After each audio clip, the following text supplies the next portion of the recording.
ಎಲ್ಲರಿಗೂ ನಮಸ್ಕಾರ. ಈ ವಿಡಿಯೋ ನೋಡುವ ಮೊದಲು ದಯವಿಟ್ಟು ಜೈ ಶ್ರೀರಾಮ್ ಎಂದು ಲೈಕ್ ಮಾಡಿ ಮತ್ತು ಕಾಮೆಂಟ್ ಮಾಡಿ. ಈ ವಿಡಿಯೋದಲ್ಲಿ ಯಾವ ರೀತಿಯ ವಸ್ತುಗಳನ್ನು ದಾನ ಮಾಡಬಹುದು, ಯಾವ ರೀತಿಯ ಉತ್ತಮ ಫಲಿತಾಂಶಗಳನ್ನು ಪಡೆಯಬಹುದು ಮತ್ತು ಯಾವ ರೀತಿಯ ದೋಷಗಳನ್ನು ತೆಗೆದುಹಾಕಬಹುದು ಎಂಬುದನ್ನು ನಾವು ಕಲಿಯುತ್ತೇವೆ. ದಾನಗಳು ಜಾತಕ ದೋಷಗಳನ್ನು ತೆಗೆದುಹಾಕಲು ಮತ್ತು ಸಮಸ್ಯೆಗಳನ್ನು ತೊಡೆದುಹಾಕಲು ವಿಶೇಷವಾಗಿ ಸಹಾಯಕವಾಗಿವೆ. ನೀವು ದಾನ ಮಾಡಲು ಬಯಸಿದರೆ ನಿಮಗೆ ಬೇಕಾದಾಗ ರವಿ ಮರದ ಕೆಳಗೆ ದಾನ ಮಾಡಿ. ರವಿ ಮರದ ಕೆಳಗೆ ದಾನ ಮಾಡುವುದರಿಂದ ಹೆಚ್ಚಿನ ಪ್ರಯೋಜನಗಳು ಸಿಗುತ್ತವೆ. ಪ್ರತಿಯೊಂದು ವಸ್ತುವು ವಿಭಿನ್ನ ರೀತಿಯ ಪ್ರಯೋಜನವನ್ನು ತರುತ್ತದೆ ಎಂದು ಶಾಸ್ತ್ರಗಳಲ್ಲಿ ಹೇಳಲಾಗಿದೆ. ವಿದ್ಯಾರ್ಥಿಗಳು ಶಿಕ್ಷಣದಲ್ಲಿ ಶ್ರೇಷ್ಠರಾಗಲು ಬಯಸಿದರೆ ಪೇರಲ ಹಣ್ಣುಗಳನ್ನು ದಾನ ಮಾಡಬೇಕು. ಪೇರಲ ಹಣ್ಣುಗಳನ್ನು ಸಾಧ್ಯವಾದಾಗಲೆಲ್ಲ ಬಡವರಿಗೆ ವಿತರಿಸಿದರೆ ವಿದ್ಯಾರ್ಥಿಗಳು ಉತ್ತಮ ಶ್ರೇಣಿಗಳನ್ನು ಪಡೆಯಲು ಸಾಧ್ಯವಾಗುತ್ತದೆ.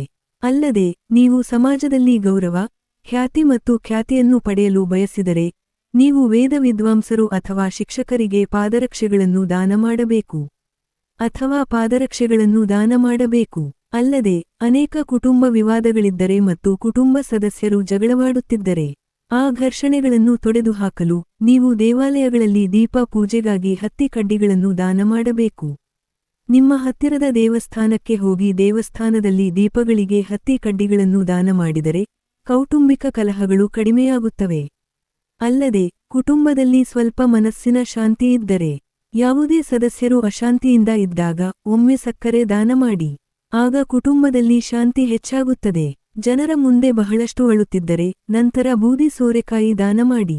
ಆಗ ಜನರು ಅಳುವುದು, ಶತ್ರುಗಳು ಇವೆಲ್ಲವೂ ದೂರವಾಗುತ್ತವೆ. ಅದೇ ರೀತಿ ನೀವು ಬೇಗನೆ ಯಶಸ್ಸನ್ನು ಪಡೆಯಲು ಬಯಸಿದರೆ ಹಸಿರು ತರಕಾರಿಗಳನ್ನು ದಾನ ಮಾಡಿ.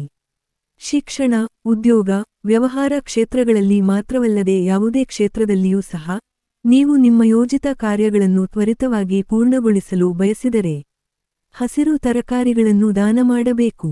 ದೀರ್ಘಕಾಲದ ಕಾಯಿಲೆಗಳಿವೆ, ನಿಮಗೆ ಏನಾದರೂ ಆರೋಗ್ಯ ಸಮಸ್ಯೆ ಇದೆ ಎಂದು ನೀವು ಭಾವಿಸಿದಾಗಲೆಲ್ಲ ನೀವು ವೀಳ್ಯದೆಲೆಗಳನ್ನು ದಾನ ಮಾಡಬೇಕು. ಆಗ ನೀವು ಆರೋಗ್ಯ ಸಮಸ್ಯೆಗಳಿಂದ ಮುಕ್ತರಾಗಬಹುದು. ವ್ಯವಹಾರವು ಸರಿಯಾಗಿ ನಡೆಯದಿದ್ದಾಗ, ನಷ್ಟಗಳು ಇದ್ದಾಗ, ವ್ಯವಹಾರದಲ್ಲಿ ಸಾಕಷ್ಟು ಸ್ಪರ್ಧೆ ಇದೆ ಎಂದು ನೀವು ಭಾವಿಸಿದಾಗ, ದೀಪಗಳನ್ನು ಬೆಳಗಿಸುವ ಉದ್ದೇಶಕ್ಕಾಗಿ ನೀವು ದೇವಸ್ಥಾನಕ್ಕೆ ಎಣ್ಣೆ ದಾನ ಮಾಡಬೇಕು. ನೀವು ದೇವಸ್ಥಾನಕ್ಕೆ ಎಣ್ಣೆ ದಾನ ಮಾಡಿದರೆ ವ್ಯಾಪಾರ ಕ್ಷೇತ್ರದಲ್ಲಿ ಯಾವುದೇ ನಷ್ಟವಾಗುವುದಿಲ್ಲ. ವ್ಯವಹಾರವು ಉತ್ತಮವಾಗಿ ನಡೆಯುತ್ತದೆ. ಅದೇ ರೀತಿ ಮಹಿಳೆಯರು ಅರಿಶಿನ, ಕುಂಕುಮ, ಹೂವುಗಳು, ಹಣ್ಣುಗಳು, ರವಿಕ ವಸ್ತ್ರದ ಒಂದು ತುಂಡು ಅಂದರೆ ಜಾಕೆಟ್ ಅನ್ನು ದಾನ ಮಾಡಿ ಉಡುಗೊರೆಯಾಗಿ ನೀಡಿದರೆ ನಿಮಗೆ ದೀರ್ಘಕಾಲೀನ ಐಶ್ವರ್ಯ ಸಿಗುತ್ತದೆ. ಪತಿಯ ಎಲ್ಲ ಅಕಾಲಿಕ ದೋಷಗಳನ್ನು ಸಹ ತೆಗೆದುಹಾಕಬಹುದು. ಪ್ರತಿಯೊಂದು ದಾನವು ವಿಭಿನ್ನ ರೀತಿಯ ಪ್ರಯೋಜನವನ್ನು ತರುತ್ತದೆ.